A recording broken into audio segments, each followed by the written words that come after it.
Hello दोस्तों, जैव on the go series के इस वीडियो में आप सभी का स्वागत है। जेआईबी एग्जाम की बहुत अच्छी तरीके से प्रिपरेशन करने के लिए आपको जो मोस्ट इम्पोर्टेंट टॉपिक्स है उनको तो बहुत अच्छे से प्रिपेयर करना होगा। तो through this series of videos of जैव ऑन द गो सीरीज हम ऐसे टॉपिक्स आपके सामने लेकर आ रहे हैं जो आप बहुत ही कम टाइम 15-20 मिनट में फटाफट से कंप्लीट कर सके, but they have very high weightage as far as exam is concern. So इस वीडियो में जीडीपी कंप्यूटेशन इसके बारे में हम पढ़ेंगे and on the go also means कि जब आप को थोड़ा बहुत टाइम मिल रहा है, like when you are having a break या फिर आप कहीं जो है ट्रैवल कर रहे हैं, तो ऐसे में 15-20 मिनट आपको बीच में मिल रहे हैं, तो you can just watch this video and complete a very important topic if you comfortably जो है एबल टू डू दैट। इस वीडियो में आई एंड आईएफएस जो आपका पहला पेपर है, इसका GDP computation very important topic, इससे क्वेश्चंस आते ही आते हैं एग्जाम में, उससे रिलेटेड डिस्कशन करेंगे। ओके, तो ये टॉपिक को किस तरीके से प्रिपेयर करना है, कैसे क्वेश्चंस एग्जाम में आते हैं and how deeply we need to go through this topic, ये सब मैं इस वीडियो में बताने वाला हूँ। So please stay tuned till the end. Also there are wonderful documents that we are providing if you are going through the description of this video, आपको एक लिंक मिल जाएगा, वहां से आप ये पीडीएफ डाउनलोड कर सकते हैं। What are the documents? हम 135 plus most important topics from each and every component of all the 4 papers जो है वो आपको प्रोवाइड कर रहे हैं। तो ये टॉपिक्स की जो लिस्टिंग है चैप्टर वाइज आपको दिया हुआ है, ताकि ये आपको पता हो कि कौन से टॉपिक्स एग्जाम में ज्यादा क्वेश्चंस आए हैं। Previous year question since 2023 properly idea देता है कि इन टॉपिक से किस तरह का क्वेश्चन एग्जाम में एक्चुअली पूछा गया है, I am able to answer that. And if you want to practise more MCQs, 1200 most important MCQs के डॉक्यूमेंट के थ्रू आप properly each and every component के मोस्ट इंपॉर्टेंट एमसीक्यूज को अच्छे से प्रैक्टिस कर सकते हैं। तो ये सारा कुछ एक प्रॉपर पीडीएफ डॉक्यूमेंट में कोलेट करके आपके लिए डाउनलोडेबल फॉर्मेट में इस वीडियो के डिस्क्रिप्शन में एक लिंक दिया गया, वहां से आप डाउनलोड कर सकते हैं। ठीक है, and let me also tell you why should I watch this video. ये क्वेश्चन आपके दिमाग में आता होगा। तो ये क्वेश्चन देखिए, जो पूछा गया है जेआईबी अक्टूबर 2023 के पेपर में, तो इसमें आया है which among the following is not one of the components of calculation of GDP by income approach। Income approach के थ्रू कैलकुलेट जब करते हैं जीडीपी, तो इसमें से कौन सा पार्ट नहीं बनता। ठीक है, तो वो पूछा गया है। तो इस तरह के क्वेश्चंस एग्जाम में आते हैं and to answer them you should know this topic, है ना। तो फटाफट से पढ़ते हैं and then we will again try to answer this question, है ना। अब जीडीपी का मतलब सबसे पहले तो आपको पता होना चाहिए कि क्या होता है। GDP is gross domestic product. Gross का मतलब क्या है? टोटल। डोमेस्टिक का मतलब क्या है? इंडिया का जो लैंड एरिया है उसके अंदर। प्रोडक्ट का मतलब क्या है? प्रोडक्शन कितना किया जा रहा है, उसका सारे जो गुड्स एंड सर्विसेज हैं, फाइनल गुड्स एंड सर्विसेज का टोटल वैल्यू को हम ग्रॉस डोमेस्टिक प्रोडक्ट कहते हैं। It indicate something called the national income of an economy. ठीक है, तो ये जीडीपी को हम एक्चुअली 3 तरीके से कैलकुलेट कर सकते हैं, right. For example if I ask you कि किसी भी इकोनॉमी का अगर हम इकोनॉमिक्स की बात करें, इकोनॉमिक एक्टिविटीज की बात करें, तो किसी भी इकोनॉमी में क्या 3 मेन एक्टिविटीज है?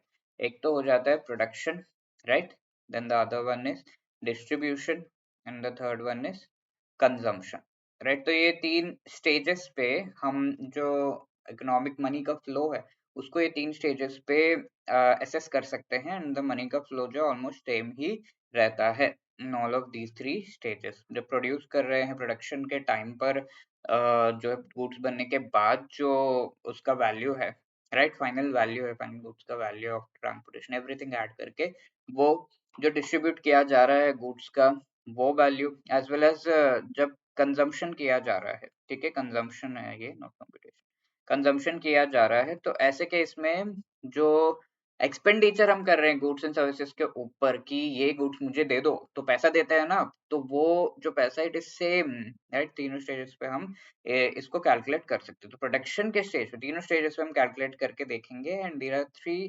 Methods, that is why as far as this particular calculation of GDP is concern. तो पहला मेथड क्या है? प्रोडक्ट मेथड इसे कहते हैं। तो इसमें एक कॉन्सेप्ट ऑफ वैल्यू एडेड ये आपको अच्छे से पता होना चाहिए। तो will see what this concept is all about. ठीक है, कॉन्सेप्ट ऑफ वैल्यू एडेड। तो सबसे पहला इस मेथड को प्रोडक्शन या प्रोडक्ट मेथड भी कहा जाता है। तो अगर हमें चाहिए कि अभी मुझे शुगर बनाना है, ठीक है, I want to make sugar, तो ऐसे केस में what are the requirements? Firstly आपको शुगर केन गन्ना जो है ग्रो करना पड़ेगा। For that you need all of these equipment and tools आपको चाहिए, फर्टिलाइजर्स वगैरह चाहिए, लैंड एरिया सब कुछ चाहिए होगा। अब ये इससे आप फिर वो जो शुगर है उसे बनाने की कोशिश करेंगे, राइट? तो आप जो लैंड एरिया है उसमें ये सारे जो शुगर है, शुगर केन है, उसे ग्रो करेंगे। ओके, तो अब लेट अस से 100 रुपीज में सारे रॉ मटेरियल्स एंड एवरीथिंग आपने एक particular unit of sugar cane को ग्रो करने के लिए खर्च किए। अब नेक्स्ट शुगर केन हमने ग्रो कर लिया, राइट?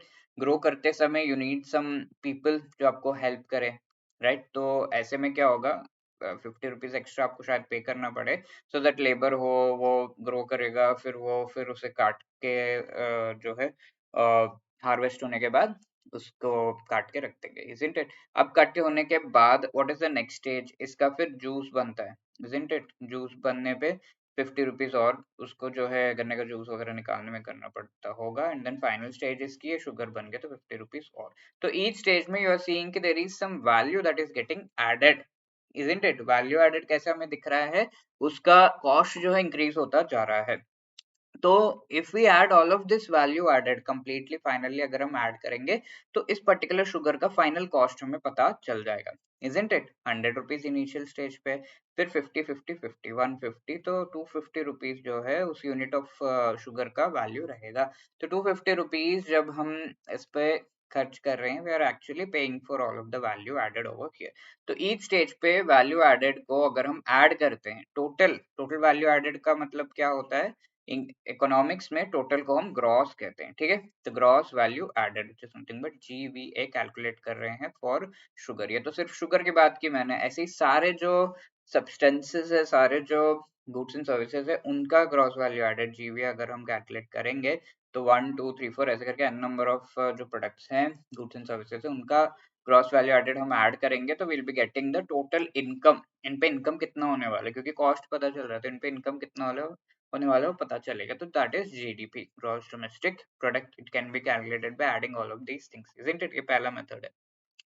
अब दूसरा मेथड है, इसे हम इनकम मेथड कहते हैं, कि किसी भी गुड्स एंड सर्विसेज प्रोवाइड करने के बाद जो इनकम हो रहा है दैट इज नथिंग बट, आप सिंपली देख लीजिए, अगर एक फैमिली है, इसमें 4 लोग कमा रहे हैं, एक का कमाई 10,000 है, दूसरे का 10,000 है, तीसरे का 5,000 है, चौथे का 5,000 है, तो how much will be the income of this family? 10 10 और ये 10 30,000, इजंट इट? ऐसा हम कह सकते हैं, राइट? तो इनकम ऑफ एंटायर कंट्री कैसे आएगा? इंडिविजुअल जो उसमें एंटिटीज है उनका इनकम ऐड कर दो, that is what is income method, isn't it? Simple. तो किसी भी इकोनॉमी में there is considered to be 4 agents होते हैं। पहला हाउस होल्ड्स, जो पीपल हैं, आप और मैं जैसे घर बार जिनका है, तो they are called the household. The other one are the firms या कंपनीज होते हैं, ठीक है? अब तीसरा क्या है? गवर्नमेंट जो एंटिटीज है वो सब होते हैं। एंड चौथा एक्सटर्नल सेक्टर कहा जाता है, यानी कि फॉरेन एंटिटीज भी बहुत इंपॉर्टेंट पार्ट बनते हैं ऑफ एनी इकोनॉमी।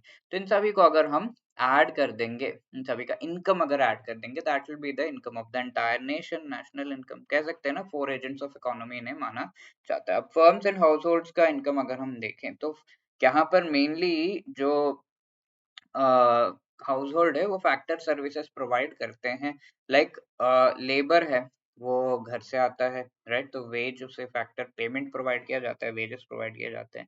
वैसे ही जो कैपिटल है, यानी कि फैक्ट्री एस्टेब्लिश करने के लिए पैसा लगा था काफी सारे, तो लोन लिया गया तो उस पे इंटरेस्ट पे करना है, that is a payment on that particular thing. Then third one is entrepreneurship, यानी कि जो यहाँ पर सीईओ है उनका भी तो कुछ इनकम होना चाहिए, राइट? हेड जिन्होंने ये पूरा दिमाग लगाया तो उनका जो इनकम है that is the profit. And fourth one is the land, जो लैंड एरिया पे ये एस्टेब्लिश्ड है उस के लिए भी तो थोड़ा पैसा खर्च करना होगा, तो उस पर रेंट जो है पे किया जाता है। तो इस तरीके से इनकम हम देख रहे हैं household and factor payment को। तो क्या क्या इनकम है?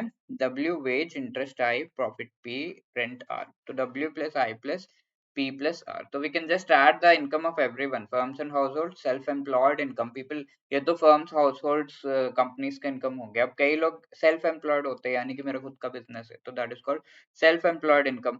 अब इसके अलावा we have the government income also, तो government का है foreign income. ठीक है, तो ये सब ऐड करेंगे. WIPR ऐड किया national income कैलकुलेट करने के लिए. फिर प्रोडक्शन फॉर सेल्फ कंजम्पशन, यानी कि खुद के लिए आप कर कुछ कंज्यूम करने के लिए कुछ प्रोडक्शन कर रहे हैं, तो उसका जो इनकम है ऐड करना. Opening stock of public enterprises, different जो गवर्नमेंट एंटरप्राइजेस है उनका जो स्टॉक वैल्यू है, यानी कि that is their income, plus dividend जो उनको प्रोवाइड किया जा रहा है, like RBI gives some dividend to government of India, तो वो एक तरह से इनकम ही है, isn't it? डायरेक्ट टैक्स जो गवर्नमेंट को प्रोवाइड हो रहा है, तो वो भी गवर्नमेंट का इनकम है. Mixed income self employed people का और भी अलग अलग तरीके से इनकम आता है, तो that. Now net factor income from abroad. ठीक है, तो कई सारे ऐसे लोग हैं जो जिनके फैमिलीज इंडिया से बाहर रहते हैं. ओके, लाइक सम फॉरेनर्स होंगे जो इंडिया में रह रहे हैं, but their families are outside, so they will send all the income to them. But कई सारे ऐसे पीपल है, लाइक आपका कोई रिश्तेदार कतार में, लेट्स से, तो he will be sending income back to India, isn't it? तो लेट्स से 100 रुपीज बाहर जा रहा है, 200 रुपीज इंडिया में आ रहा है, तो नेट कितना इनकम आ रहा है? That is called the net factor income. ठीक है, तो ये फैक्ट्रीज और डिफरेंट एरियाज में काम करके, डिफरेंट यूनिट्स में काम करके फैक्टर इनकम जनरेट करते हैं, and that is coming from abroad to India. ठीक है, तो उसे हम NFIA कहते हैं, net factor income from abroad. यहाँ पे कितना है? Let's say this is the net factor income. 100 बाहर जा रहा है, 200 आ रहा है, 200 में से 100 माइनस कर दो, तो 100 rupees is the net factor income. तो whatever is going out minus whatever is coming, whatever is coming in minus whatever is going out, ये हम करते हैं net factor income from India calculate करने के लिए. And सारा कुछ ऐड करके आपको नेशनल इनकम या जीडीपी का वैल्यू इनकम मेथड के थ्रू पता चल जाएगा. ओके, तो that is the income method. Now coming to the third method, that is called the expenditure method. Now the case is very easy. चार जो agents है इकोनॉमी में, उनके बारे में मैंने आपको बताया. What are those agents? Households, firms, government and external sector. चार एजेंट्स, इकोनॉमिक एजेंट्स. ये चारों कितना पैसा खर्च कर रहे हैं सारे गुड्स एंड सर्विसेज पे, वो अगर आप कैलकुलेट कर लेंगे, then you will be getting the total income of the country, isn't it? Expenditure method. तो हाउसहोल्ड्स किस तरह का एक्सपेंडिचर करते हैं? कंजम्पशन एक्सपेंडिचर करते हैं on food, household, medical, rent etcetera उन पे. और जो फर्म्स है, कंपनीज है, वो इन्वेस्ट करते हैं. ठीक है, इन्वेस्ट करेंगे, फिर उससे उन्हें इनकम जनरेट होगा. तो private investment, machinery factory, new mine, software, good services. But financial services like savings वगैरह पे अगर invest कर रहे हैं, तो that is not something which is the income, investment income of these people. इसके अलावा जो गवर्नमेंट है, वो गवर्नमेंट एक्सपेंडिचर करेगा. ठीक है, consumption expenditure plus investment expenditure plus government expenditure, ये तीन चीजें ऐड करेंगे. गवर्नमेंट एक्सपेंडिचर, सैलरीज, वेपन्स, आप सभी को सैलरीज जो बैंकर्स उनको मिलते हैं गवर्नमेंट बैंक्स में, तो yes that is there. And कोई ट्रांसफर पेमेंट जो है वो फिर गवर्नमेंट एक्सपेंडिचर नहीं है, जैसे सोशल सिक्योरिटी या स्कीम्स के लिए पैसा वगैरह दिया जाता है, तो that is not something which is the government expenditure. And finally external sector, यानी कि इंडिया से बाहर जो सर्विसेज प्रोवाइड किए जा रहे हैं, दोज आर द या गुड्स वगैरह भेजे जा रहे हैं, उस पे पेमेंट आता है. तो एक्सपोर्ट्स को हम एक्स से इंडिकेट करेंगे. X is the positive one जिसपे पेमेंट आ रहा है इंडिया पे, एक्सपोर्ट्स पे. एंड जो हम इम्पोर्ट करते हैं, लाइक सामान काफी सारा इंडिया में इम्पोर्ट करते हैं, तो उस पे हम पेमेंट करते हैं, बाहर जाता है पैसा, तो उसको हम एम से इंडिकेट करेंगे. तो X minus M is a next one to be added. So इससे आपका जीडीपी आ जाएगा. Expenditure, consumption, investment, government expenditure, X minus M, ये करेंगे तो will be getting the GDP का वैल्यू. ठीक है, और जीडीपी पर कैपिटा, यानी कि पर हेड इनकम अगर आपको कैलकुलेट करना है, कि कई बार हमें कई नेता कहते हैं कि आपको आपके अकाउंट में इतने पैसे होंगे, तो दैट इज पर हेड इनकम. ठीक है, तो जीडीपी पर कैपिटा इनकम भी इसे कहा जाता है, तो जीडीपी बाय टोटल पॉपुलेशन. ठीक है, लेट्स से देयर इज अ कंट्री जिसका 10,000 रुपीज जीडीपी है, 1000 लोग यहाँ पे रहते हैं, तो पर हेड इनकम कितना होगा? 10,000 by 1000, which is 10 rupees per head per person income. So like that, after calculating GDP, you can calculate the GDP per capita by this formula. ठीक है, तो these are the things, that is the expenditure method, and this is your homework question. ठीक है, अब try to answer this. Which among the following is not one of the components of calculation of GDP by income approach? Compensation of employees, employees को salaries दिए जाते हैं. Property income, production taxes and depreciation on capital and government consumption, इसमें से कौन सा income approach, income add करके जब हम जीडीपी कैलकुलेट करते हैं उसका पार्ट नहीं? Please let me know the answer. बहुत ही बढ़िया क्वेश्चन है, ट्रिकी क्वेश्चन, तो I hope will be able to answer. Okay, now ये क्वेश्चन पिछले जो वीडियो है उसमें पूछा गया था, सीपीआई डब्ल्यूपीआई कौन से फ्रीक्वेंसी से रिलीज किया जाता है? So the correct answer is B, monthly. Okay, so these were the things to discuss, and if you're preparing really well, if you're wanting to prepare really well for the exam, you can opt for our courses। यहाँ पर आप देख सकते हैं इस video के description में एक लिंक होगा, वहां से आप edutap.in वेबसाइट पे जाकर प्रॉपर्ली इन कोर्सेज का पार्ट बन सकते हैं। What are this courses? Master course के थ्रू आप चारों कंपोनेंट्स की कॉम्प्रहेंसिव प्रिपरेशन कर सकते हैं। अभी थोड़ा बहुत टाइम बचा हुआ है तो प्लीज गो फॉर दैट। और यहाँ पर आप देख सकते हैं कि ईच एंड एवरी कंपोनेंट के शॉर्ट वीडियोस के थ्रू प्रॉपर आपको जो है पढ़ाया जाता है वो पूरा का पूरा कंपोनेंट। एंड ये वीडियो 15-20 मिनट्स के होते हैं ताकि आप जब भी कहीं ब्रेक मिल रहा है आपको या फिर you are in like commuting travelling, तो इन शॉर्ट वीडियोस को देखकर आप अपना जो सिलेबस है कंप्लीटली कवर कर सकते हैं। इसके अलावा each and every chapter wise notes, chapter wise MCQs, full length mock test, and you are also getting exam से पहले, अगर आपको लग रहा है कि रिविजन कैसे करेंगे, इतना सब कुछ कैसे पढ़ेंगे, तो एग्जाम से पहले लाइव क्लासेस के थ्रू प्रॉपर्ली आपको सारा कुछ रिवाइज भी कराया जाता है। मोस्ट इंपॉर्टेंट टॉपिक्स आपको रिवाइज कराए जाते हैं। There are wonderful discounts also, you can opt for this. And each and every component wise IAFS, PPB, AFM, RBWM का इंडिविजुअल मास्टर कोर्स भी अवेलेबल। एंड इसके अलावा लाइव क्रैश कोर्स के through, live classes के through भी आपको पढ़ाया जाता है, तो you can be part of those live crash courses also. Live crash course में लाइव क्लासेस के थ्रू मोस्ट इंपॉर्टेंट टॉपिक्स आपको पढ़ाए जाते हैं, ठीक है। उसमें भी chapter wise MCQs, full length mock test, chapter wise notes, and बढ़िया तरीके से प्रीवियस क्वेश्चंस वगैरह भी अवेलेबल है। And if you are like कि नहीं मुझे अपने से ही पढ़ना है, I just need the test, तो chapter wise test, full length mock test, all previous question, सब कुछ अवेलेबल है। इसके अलावा इफ यू सी कि अगर आपको लग रहा है कि नहीं मुझे थोड़ा सा सैंपल प्रोवाइड करके दिखा दो कि टेस्ट कैसे हैं, नोट्स कैसे हैं, वीडियोस कैसे हैं, then you can go for our 3 hour trial course also, ठीक है। तो ये ट्रायल कोर्स में आपको सारे चीजों के सैंपल्स मिल जाते हैं, उससे आपको एक आइडिया लग जाता है। देन यू कैन डिसाइड कि whether I should go for the courses और not. If you have any other query, contact on this number or drop a mail at hello@edutap.co.in. Wishing you all the best. Thank you so much.